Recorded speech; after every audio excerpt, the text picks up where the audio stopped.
I clapped. What's up, you guys? Welcome back to Hang 10. I'm so excited. Woohoo! Bait fish in the background. So excited about today's episode. I don't know if you can tell, but our footage quality is probably looking 10 times crispier because we got a bunch of new Aquatech gear and it's freaking insane. But yeah, the guest that we have this week is so badass. She is a private chef. She works on yachts, soon to be private planes, right? And estates, like up in the Hamptons, right? Yeah. So cool. And her name is Grace Dvornik. Woo, woo, woo, woo. So I know a lot of people that watch this probably work with some really difficult people, whether they work with them as coworkers or they work for them like their clients or something.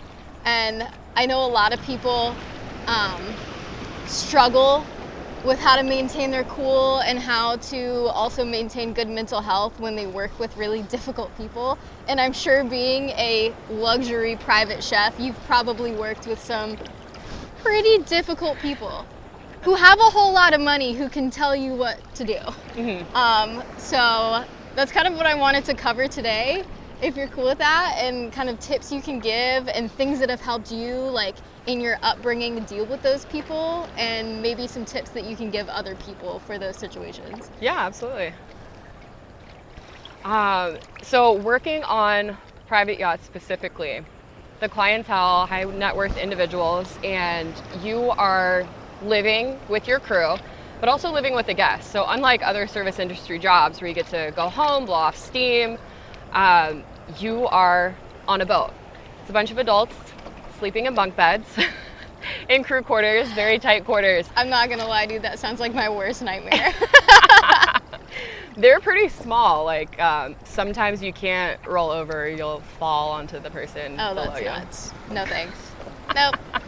But I mean, in those situations, you're probably, it's kind of like when you have a sibling and you're in close quarters for too long and you guys kind of explode and fight and get it over with. You obviously can't do that in the workplace because that's unprofessional.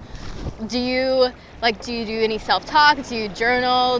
How do you maintain like a separate, woo-hoo-hoo-hoo! We're good.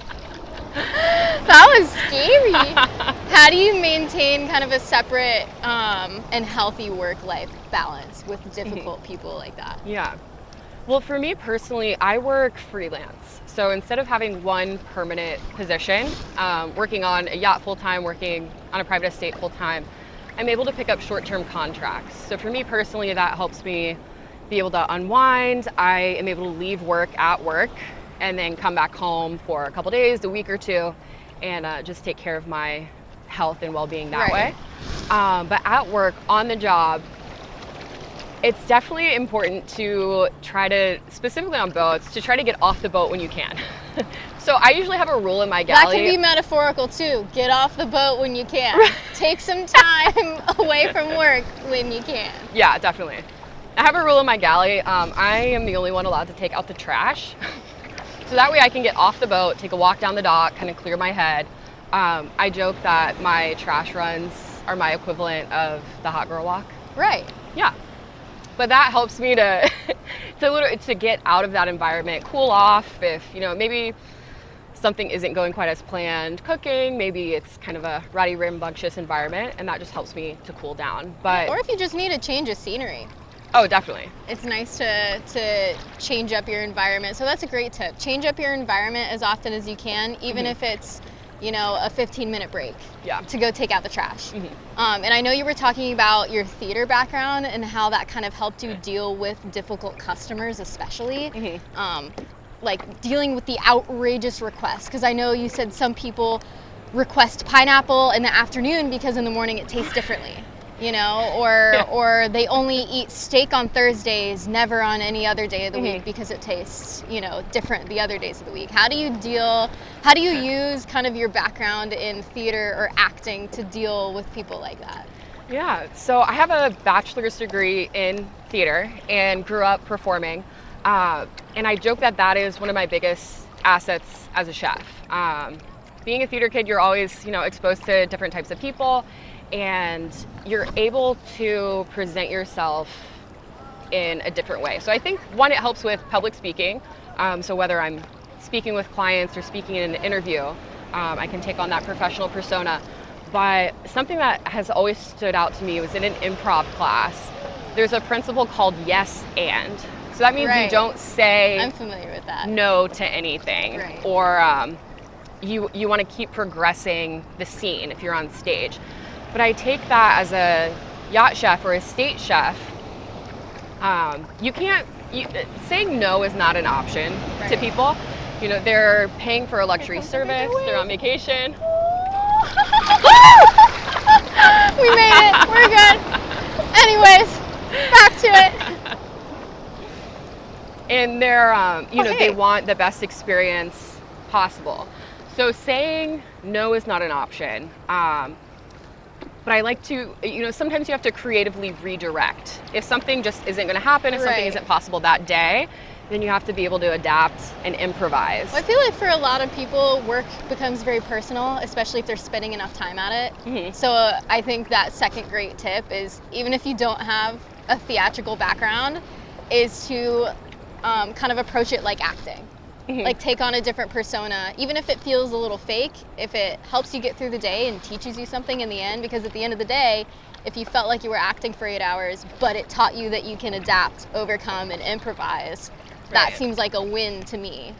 Yeah, absolutely. And you treat the guests differently than you would treat the crew. So the crew kind of become your family, they're your friends. Those are that's your team. Yeah, and you have a different relationship with the crew than you would with a guest. So with the guest, you put your best foot forward, you get that 5-star service, and it is a little bit of a different persona or atmosphere on deck than it would be off the boat with your crew or down in crew quarters. Right. Okay, so my last question has nothing to do with dealing with difficult people, but what's the craziest request you've ever gotten working as a private chef? I had, 2 years ago, I was down in the Caribbean, and I had a prince and princess on board. They were Middle Eastern. A real royalty. Prince and princess? Real life prince and princess. And we had a request to bring a live sheep to the boat, slaughter it in front of the prince, butcher it, and then serve it for dinner. So long You butchered a sheep on a boat? It was, yes. Did it hurt the sheep?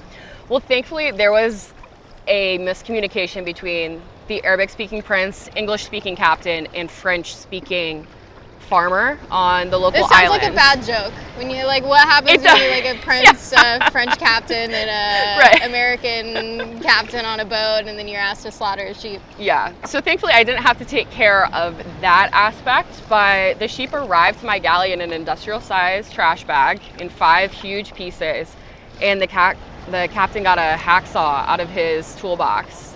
So I had to sanitize it and break down this big animal, which is not quite my skill set. Being a butcher is very different than being a chef. But in that situation, I just had to do my best to give the client to give the client what they wanted. Okay, so our 2 tips for dealing with difficult people were act, and get off the boat, metaphorically. Go spend some time away from work, even if it's a 15-minute break, to clear your head, get a different environment, and come back to it. And the third thing we learned is that you can butcher a live sheep on a boat for a Middle Eastern prince. Yep. If there is a will and a hacksaw, there is a way. Right. Okay. So I think on that note, we should try to catch some waves. Let's do it. Okay. Awesome.